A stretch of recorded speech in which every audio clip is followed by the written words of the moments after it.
Hola, mi nombre es Camila Couto, estoy aquí con Ricky Barbosa, somos del sitio Cinema em Série. Me gustaría começar dizendo que realmente desfrutei tu película e graças por aceitar esta charla. Me gustaría felicitarte por tu reparto e por ter buscada por mujeres reales para la película y que te gustaría perguntar es ¿qué te motivó a buscar a estas mujeres? Porque hay una doble motivación. La primera era que ya había trabajado con actores y actrices naturales anteriormente en otros proyectos y me daba cuenta que lo que me aportaban como artista a mí, como creadora, era una arcilla para la creación, una materia prima absolutamente fascinante, ¿no? Porque eran sus experiencias vitales, la de sus experiencias vitales, que eso es imposible recogerlas en cualquier guión o en cualquier novela, ¿no? Entonces era una inspiración muy rica, ¿no? Entonces, para mí era esencial que quisieran participar del juego que yo les planteaba, ¿no? Porque el cine tiene una parte muy seria, pero también tiene una parte de juego, ¿no? Entonces, para mí era algo que me fascinaba, me arrebataba, ¿no? Me llenaba. Y por otro lado, también trabajar en un pequeño pueblo de Tierra de Barros, de donde yo provengo, pues era como esa cosa misteriosa que tenemos las autoras de ir a crear al origen, ¿no? Al origen de nuestra vida, ¿no? Ha logrado poner en sus diálogos en la película un diálogo real, un diálogo natural en las escenas. Y estos diálogos, estas charlas se pueden pasar en cualquier pueblo, en cualquier sitio. Y muchos de estos diálogos hablan, nos muestran acerca del machismo en nuestra sociedad. ¿Cómo puede el cine ayudar contra los prejuicios de las personas acerca de lo que pasa con el machismo? Sí, bueno, el cine es una herramienta, el audiovisual en general es una herramienta poderosísima porque lo que nos hace es visibilizar aquello que si no se visibiliza no existe, ¿no? Entonces, para ello es muy importante mostrar mujeres que más allá de que sean buenas o malas, es decir, tienen una escala de grises, ¿no? Porque en fin, la cuestión esta no es que los hombres sean malos y las mujeres buenas, ¿no? Es una cuestión de que las mujeres, con sus defectos, con sus comportamientos a veces no loables, con sus luces y sombras, aún así, sean buenas o malas, son víctimas de un sistema patriarcal, ¿no? Y económico, ¿no? Y eso es la clave, ¿no? Mostrar mujeres, en mi película, por ejemplo, ¿no? Que no tienen comportamientos muy loables, ¿no? No son perfectas, no son buenas, buenísimas, se rebelan, pero todas en común están de alguna manera encerradas y sometidas por un sistema patriarcal que las coloca en un lugar de inferioridad, ¿no? Mm. Al mismo tiempo, también creo que el cine necesita de que las mujeres directoras contemos el otro relato, ¿no?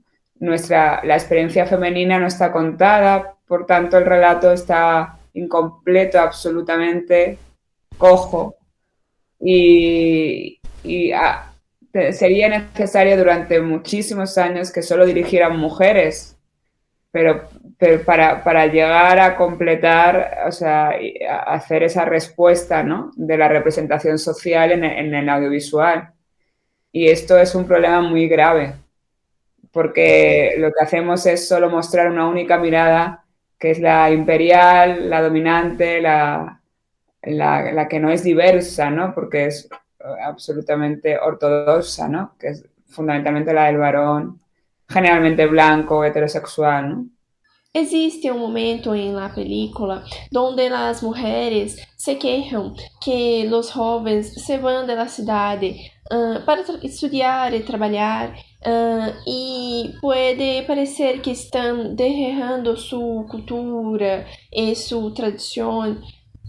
Deberían cambiar las tradiciones para apoyar a las nuevas generaciones o la nueva generación debe ser más paciente con las generaciones pasadas. Me encanta cómo me haces la pregunta porque es bastante compleja. Ellas se quejan de que no hay niños y que los jóvenes están desapareciendo porque no encuentran en su población, no encuentran salidas, no encuentran recursos, no encuentran desarrollo, ¿no? Y aquí está el tema del abandono de la vida rural por las instituciones, no solamente a nivel nacional en España, sino a nivel europeo, ¿no?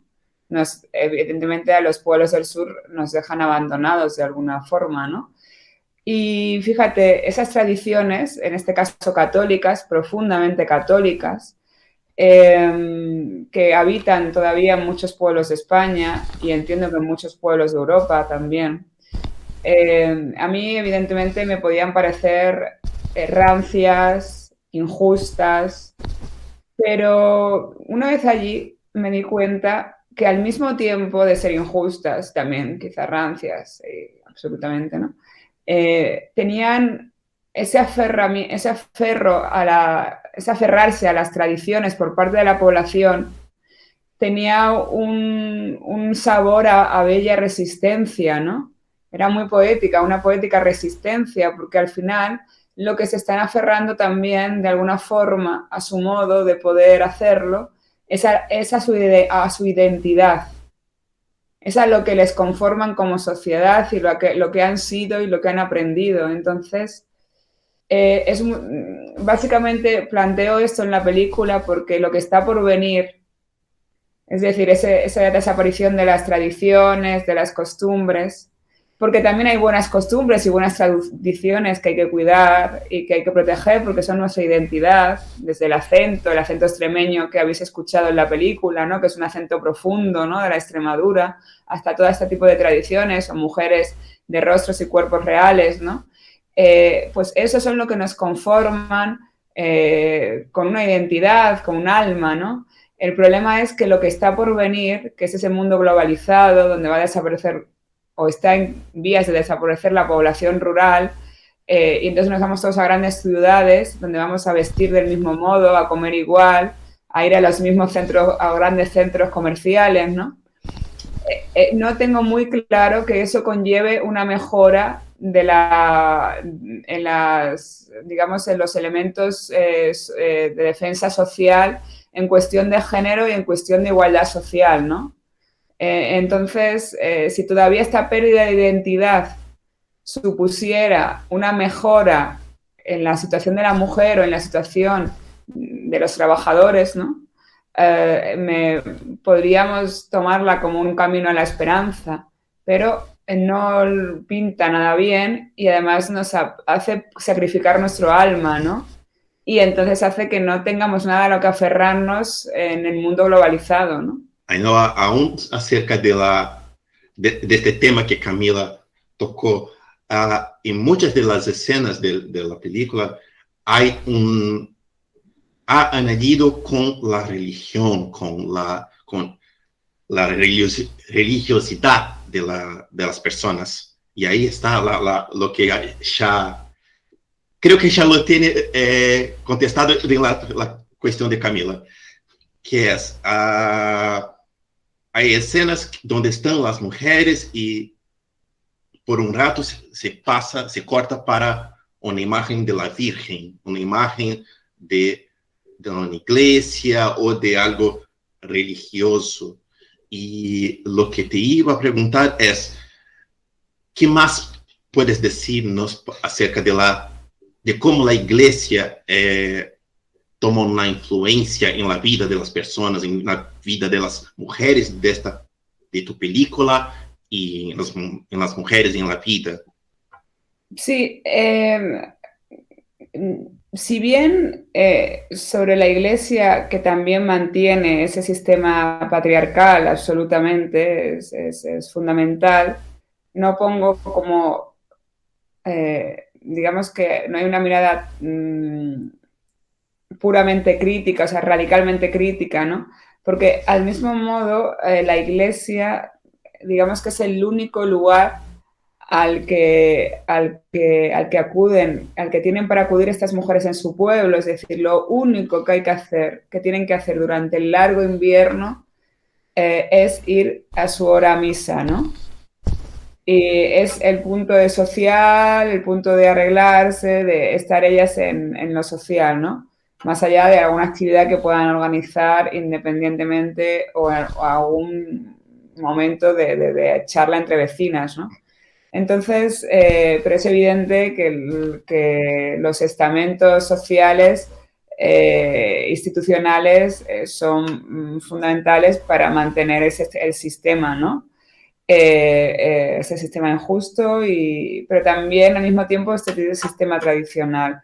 Y la Iglesia sí queda en los pueblos, primero por lo fuertemente creyentes que son, y porque además es el lugar para ir para aferrarse a lo que son y sobre todo a explicar a los misterios del mundo, ¿no? Quiero decir, porque la película habla mucho, y supongo que también me estabas tratando ese tema, habla mucho de cómo las sociedades, y esta sociedad no iba a ser menos, fabulan para encontrar un sentido a la existencia, ¿no? Sí. Y para explicar los misterios de la vida, ¿no? La muerte, Dios, el amor, el paso del tiempo. Entonces, bueno, en este caso conviven la religión católica, pero también el esoterismo, porque estos pueblos, al mismo tiempo que se aferran a la religión, también creen en otro tipo de magia, ¿no? En la brujería, en la luna, ¿no? En algún momento se nombra, está ahí, ¿no? Hay un personaje además que de alguna manera, si bien se relaciona con lo católico, también se relaciona con la brujería, ¿no? Sí. Y siempre está en el sustento de sus diálogos, ¿no? Y al mismo tiempo también la película habla de esa infancia perdida y cómo queremos recuperar esa infancia, ¿no? El personaje de Zita sueña con ese Alilu, ¿no? Que es ese paisaje con esa sierra y esa casita, ¿no? Donde sucede lo que sucede, y al mismo tiempo la gran chamana que aparece en el velatorio narra también ese viaje, ¿no? Y ahí también hay algo probablemente mío y conectarán muchas personas con esa magia de infancia, ¿no? De ese sueño de subirte a lomos de un dragón y volar por nubes y por mares y montañas y volver a casa, ¿no? Después, sin que nadie se haya enterado, pues eso lo narra esta gran chamana, pero a su modo católico, como si, digamos, estuviera llegando al paraíso, ¿no? Y por eso esa emoción tan real, porque es sincera, ¿no? Hay un ánimo de suspense muy fuerte en la película. ¿Qué te influenció para llevar este género a las escenas? Pues porque creo que los géneros tienen que estar mezclados, porque es básicamente un corsé comercial. Entonces los autores y las autoras que hemos bebido de tantos géneros, los géneros nos tienen que servir como herramientas para llegar a lo que queremos narrar, ¿no? Y en este caso se cuenta en modo de suspense, o casi rozando en algún momento un mínimo terror, ¿no? Pero bueno, el suspense es primo hermano del terror. El temor hacia esa desaparición, ¿no? de la vida rural, o sea, esa desaparición física por cuanto a la muerte, ¿no? Morimos y se acabó y esto dura 4 días, pero también la desaparición metafórica, aunque también real, de la vida rural y de las tradiciones, ¿no? Y de la identidad y de la pérdida de alma. La película se gesta sobre eso, ¿no? Es un tema fundamental y el suspense es el mejor modo que encontré para narrar este miedo, ¿no?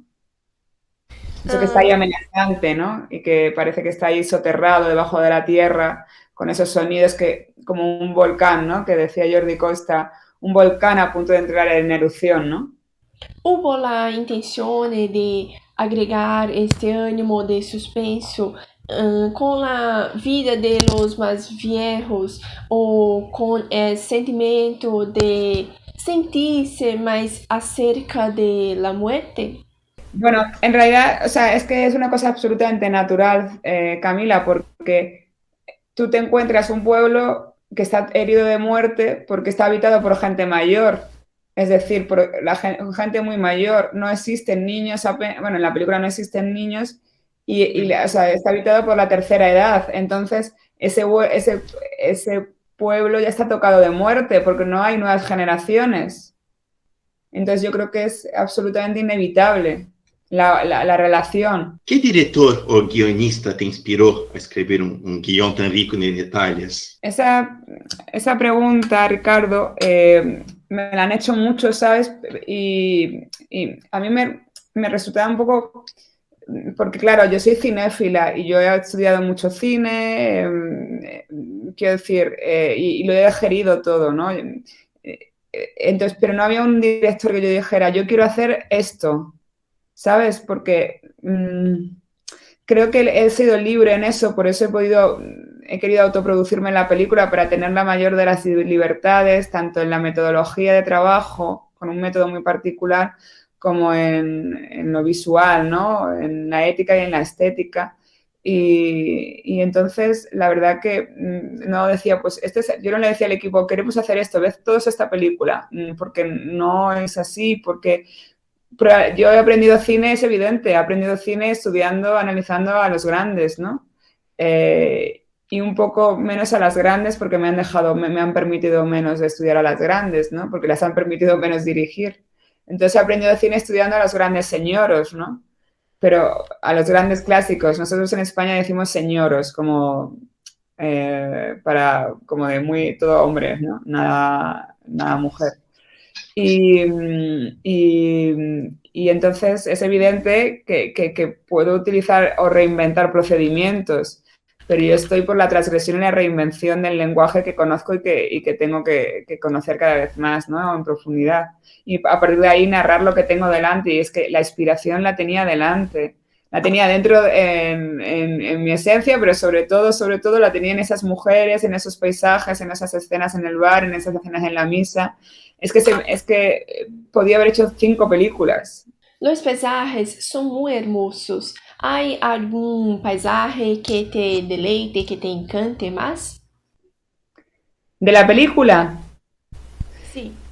Sí, todo lo que lo he elegido como lo hemos elegido escrupulosamente, poniendo la cámara 1000 veces, yendo a visitarlos varias veces, encontrando el ángulo perfecto, o sea, con una meticulosidad muy obsesiva. Y entonces siempre he encontrado trataba de encontrar la belleza, porque la película al final también es un canto, una carta de amor a mi tierra, a Extremadura, o en este caso a Tierra de Barros, un poco dolorosa, ¿no? Porque también de alguna manera abre heridas o refleja las heridas, pero para curarlas hay que abrirlas, ¿no? Entonces, digamos que me gustaba reinventar en lo poético y darle esa elevación de poesía y cinematográfico a estos paisajes que son al final tan tradicionales y tan normales en nuestra geografía extremeña, como son los pantanos, los pantanos creados por el hombre, ¿no? Porque son artificiales, ¿no? Pero de repente parece casi el mar, ¿no? Lo que pasa es que es una ironía, porque al otro lado está el pueblo, o sea, están encerradas, el pantano que abre la película, ¿no? Pero es un pantano artificialmente, ¿no? Además creado en la época de Franco, o sea, que daros cuenta un poco de las circunstancias. Las sierras, que son bellas, los grandes cielos de meseta, que son muy típicos en Extremadura, los atardeceres son bellísimos, ¿eh? Los amaneceres también. Las casas de ese pueblo, esas casas artesanales, tienen un valor no solamente visual, sino absolutamente cultural, ¿no? Casi de protección, como de registro histórico, ¿no? Entonces, sí que yo creo que sí se nota que hay una búsqueda de la belleza de los paisajes que me pertenecen, ¿no? Por origen. A mí igual Camila, a mí todo me encantó. Creo que es todo muy rico, muy lindo, muy hermoso. Qué bien. Felicitaciones. Me encantó, de verdad. Ainhoa, ¿te puedo hacer una última pregunta? Las que queráis, ya estoy aquí sentada. Gracias, mil gracias. Me gustaría preguntarte acerca de cómo ves la escena, el entorno del cine en la España. Te pregunto esto porque acá en Brasil estamos ahora muy tristes con el entorno del cine por todo el tema político, por todo el tema que se pasa acá. Y igual se parece que se rompe una parte de la historia cuando se pierde lo que se incentiva al cine, a las películas, a la historia del país.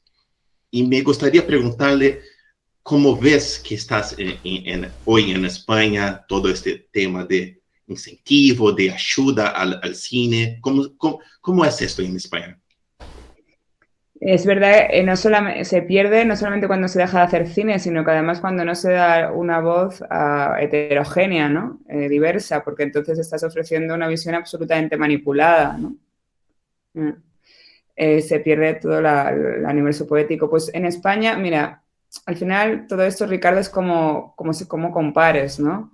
Pero también, ¿no? Con qué países compares, pero en España, bueno, pues hay un cine predominante, digamos, de las grandes cadenas de televisión, que es un cine un poco comercial, rápido, ¿no? De palomitas, de humor, en fin, con un Star System patrio.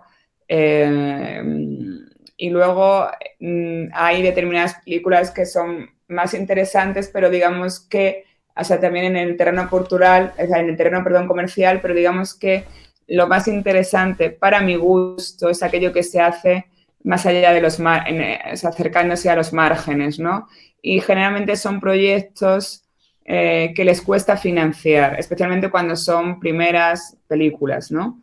Entonces se hacen con una fuerza de voluntad, bueno, pues evidentemente sobrenatural y un presupuesto pequeño. Y la pena del cine es que no conozco otro arte que sea más esclavo de la cuestión económica, ¿no? que lo que es un proceso fílmico, ¿no? Porque además no solamente parece que una película pequeña puede tener bueno, pues un menos interés en lo técnico, artístico, pero yo, sin embargo, lo defiendo a muerte, la exigencia visual y técnica, ¿no? O sea, creo que tenemos que ser exquisitos, ¿no?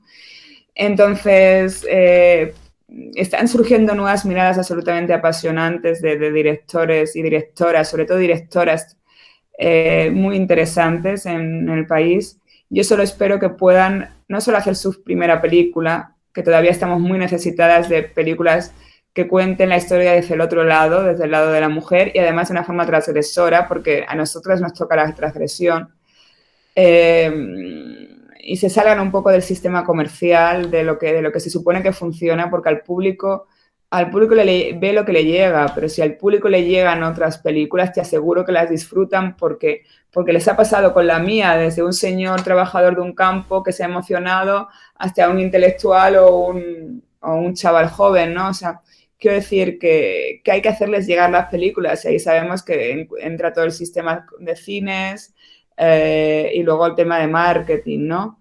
Entonces yo sí que espero que estas nuevas generaciones de cineastas con una personalidad propia puedan narrar con libertad, porque ese es el otro problema, y digamos que enriquezcan la cinematografía española, que últimamente sí se ha visto un poco más adolecido de esas nuevas miradas transgresoras, ¿no? Que antaño teníamos como mayor referente, ¿no?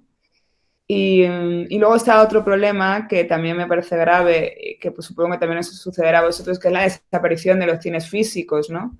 Especialmente con la pandemia ha sido una excusa buena para la desaparición y ir a las plataformas, ¿no? A mí me parece muy grave, especialmente para películas donde se pone una atención en el diseño sonoro, en el diseño, digamos, muy artesanal, en la planificación, en lo visual, ¿no? Porque estás, digamos, robando al espectador una experiencia única en un cine que que es como para lo que se ha hecho esa película y que sin embargo en un ordenador de tu casa o en un televisor, por muchos altavoces que tengas, la estás coartando esa experiencia, ¿no? Estás eliminando capas absolutamente del trabajo, ¿no? Entonces a mí esto sí me parece un tema también muy serio, hacia dónde vamos a llegar y quién va a controlar esas plataformas, ¿no? Sí, total, de acuerdo.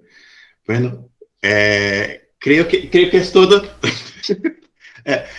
Desde ahora, Noa, mil gracias por tu tiempo. Muchas gracias por oírnos, por estar con nosotros. Bueno, para mí ha sido un placer, chicos, y me habéis hecho unas preguntas interesantísimas y veo que os ha llegado la película, así que al final siempre estamos conectados con Brasil.